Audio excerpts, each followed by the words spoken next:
Katsuya asked a ton of great questions. Let's see. Have a little ritual before you begin writing. No, I'm not really a routine person, and I wish I was. But, yeah, sorry. Where and when did you do most of your writing for it?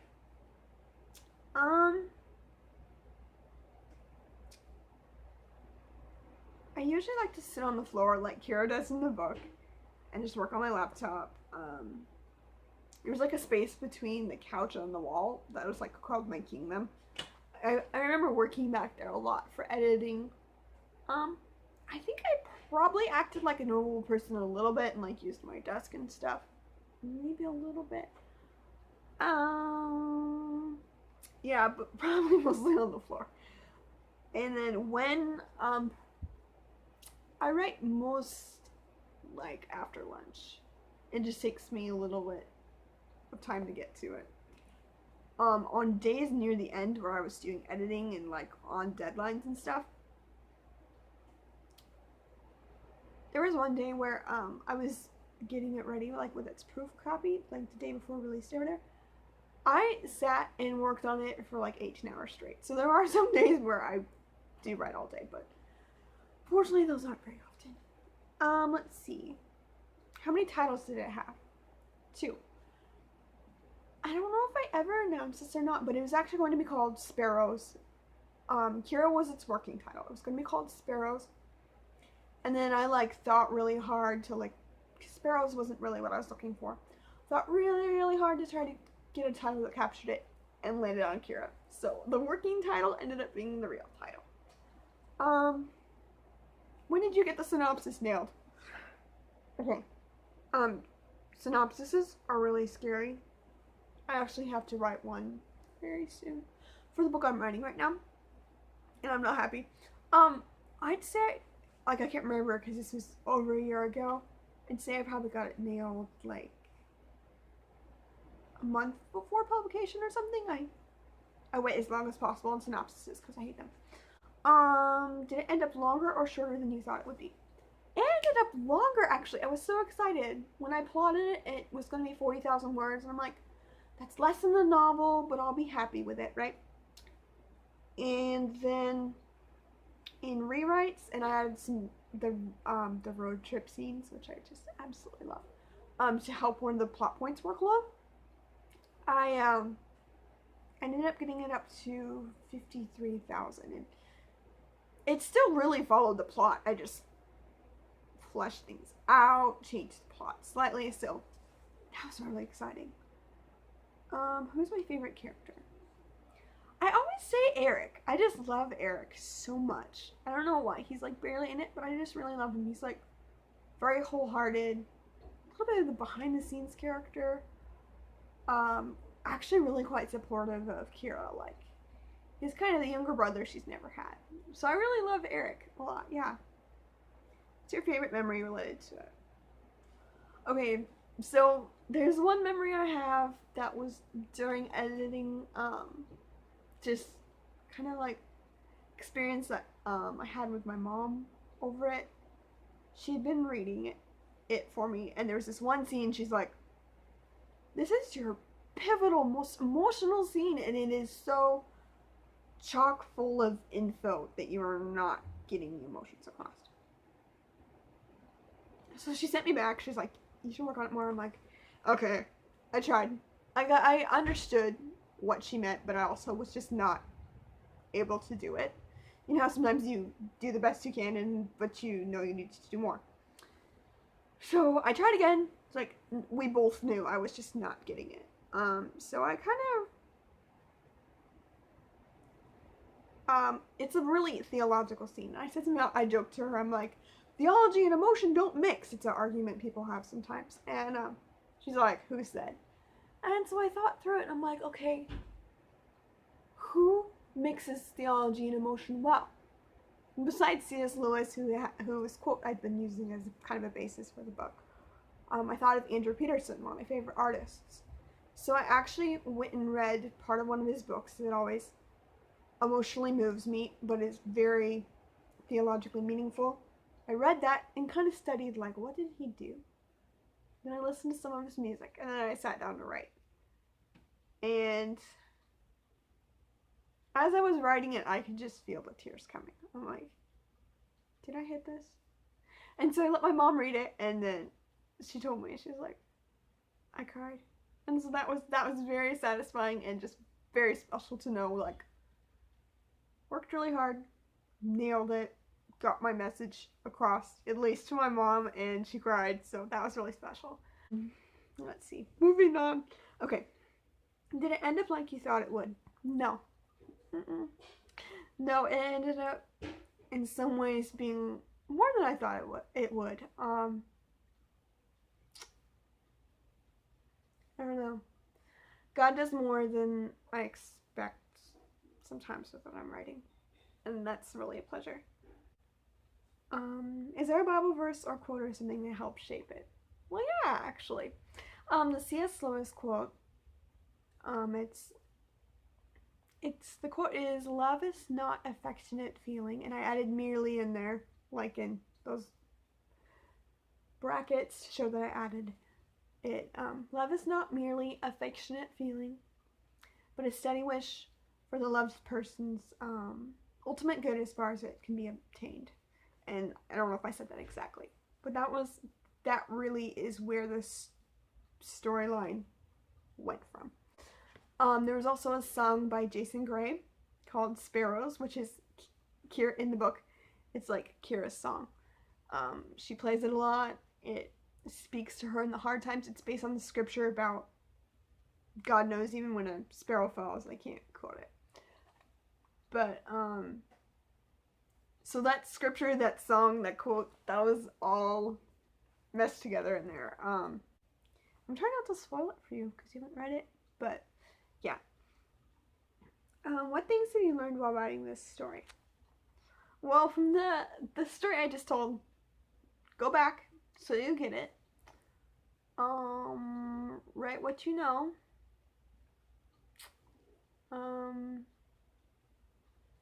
When you don't know about things, focus on like what the emotion of it happening to you would feel like.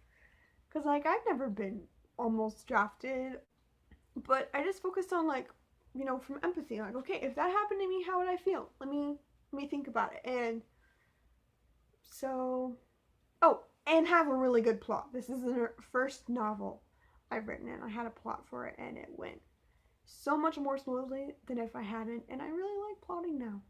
So, okay, those are all Katya's questions. Let's see. Michaela asks, let's see, where did the radiation storms you mentioned come from? So, that's another thing I've learned. I'm bad at world building. I don't think I highlighted this enough, explained it well enough, but I think there's a mention in there, something about the war zone. And I'm no scientist, I'm not a fish either, like I mentioned. I'm no scientist, but the way I kind of thought of it working is, like when a storm passes over the war zone, it like picks up radiation pollution in it. It mixes in, it comes down. There's radiation a little bit in the water cycle. Things are just a little goofed up like that. So, it's not like a radiation storm like there's like radiation coming down. There's just, it's a little bit of irradiated water. And that's why the levels of it go up and down. Like, there's some days where you're gonna be really sick if you're out in it. So, hopefully that's a good explanation. And then the other one was, how did Destiny avoid the draft? That was actually a very throwaway comment, in there. But Destiny and her brother Kent are both flat-footed, so they don't even have to worry about it. So, let's see. Angie asked, how hard was it to write the romance? You know what? It was pretty hard in some ways, because I'm married. And so, like, once again, though, I just tried to write from empathy. Like, how would I feel if this happened to me? What can I observe in other people, in other healthy and unhealthy relationships I've seen?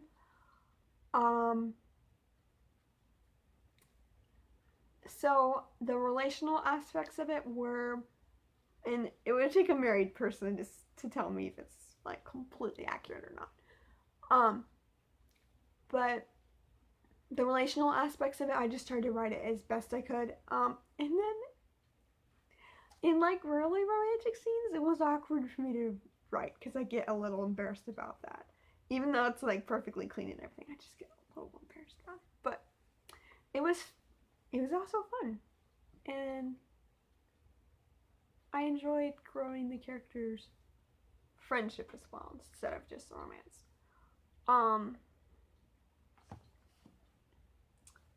Let's see. Did you cry at all while writing the book?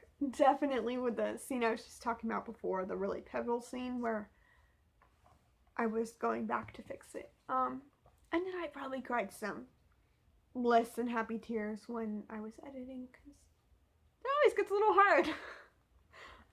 Let's see. Who is your favorite non-main character? So I already said Eric, so I'm gonna have to choose somebody else. Let's see. Mercy, maybe? I really love her. She's not really in it much at all. Jade? Can I say Jade? I'll say Jade. Let's see. Do you have a favorite scene? Yeah, without spoiling.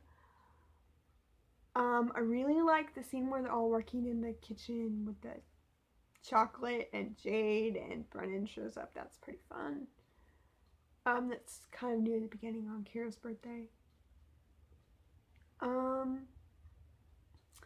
I really like the road trip scenes. Those are ones I added later and ended up just really loving. They flowed really naturally. It was kind of a new environment for my characters. One time some friends and I were talking about like turning books into movies, and someone was like, oh yeah, Kiera would be really easy to turn into a movie. I'm like, yeah, because it takes place entirely in a kitchen.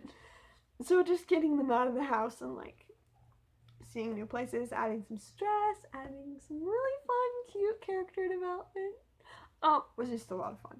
So I really like those scenes. And then I like the rain scene kind of in the last few chapters of the book. I love that scene. It's hard to get the wording right, but I still love it. Let's see. Were any of the characters based on people you know? Yeah, so not really. I get this question like, so my friends that know me, when they're reading it, they picture people I know as they read it. I'm like, no, not really. Like, some people think that Kiera's brother is my brother, and I'm like, no, not really. I don't have any older brothers. I think what I do is I more take like a mashup of things I know from people and from myself and put them together. And then like some of Kiera's reactions and emotions are based on me. How she looks is based on somebody else. So I just really like do a smorgasbord of people. Jade's based on every toddler I've ever loved, you know, and been slightly frustrated by. So, okay, I think that's all Angie's questions. Okay, so someone named Sarah asked, will there be a sequel? And she put in parentheses, she's like, please say yes. So, the answer currently is no. But that's not a solid no. Because I really do love the characters. There's so much more to tell with Kiera and Brennan.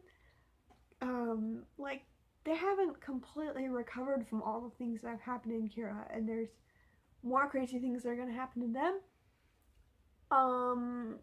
There's a character named Kent that later appears under a different name in my brother Paul's book, Crossroads. And there's a lot of stuff that happens in between to him, and I'm not sure if I'm going to get to cover any of that, because my brother does kind of own the character too. But some things certainly happened to his family. I would love for Destiny to find love. Like, that'd be so much fun to write, wouldn't it?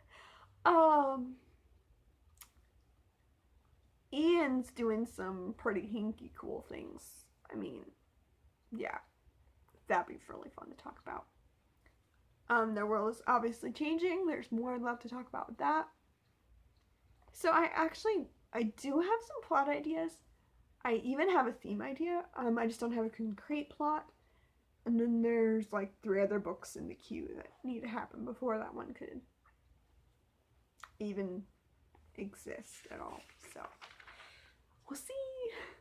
I might be one of those annoying people where they write this book and then 10 years later they're like, "Hi guys, are you still alive? Here's a sequel." So yeah. So there you go. Those are all your questions answered about my book, Kiera. Behind me is my very first Funko Pop, Cindy Lou Who from the new movie version of The Grinch. Really great character. And the War Doctor from Doctor Who 50th Anniversary. So I just felt like they deserved a shout out. They've been so good and so supportive back there. So yeah, that's it. Bye guys.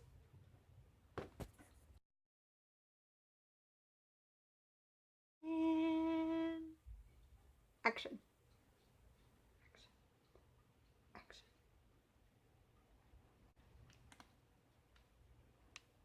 This is Kate Whittless coming to you live from Awkwardness headquarters.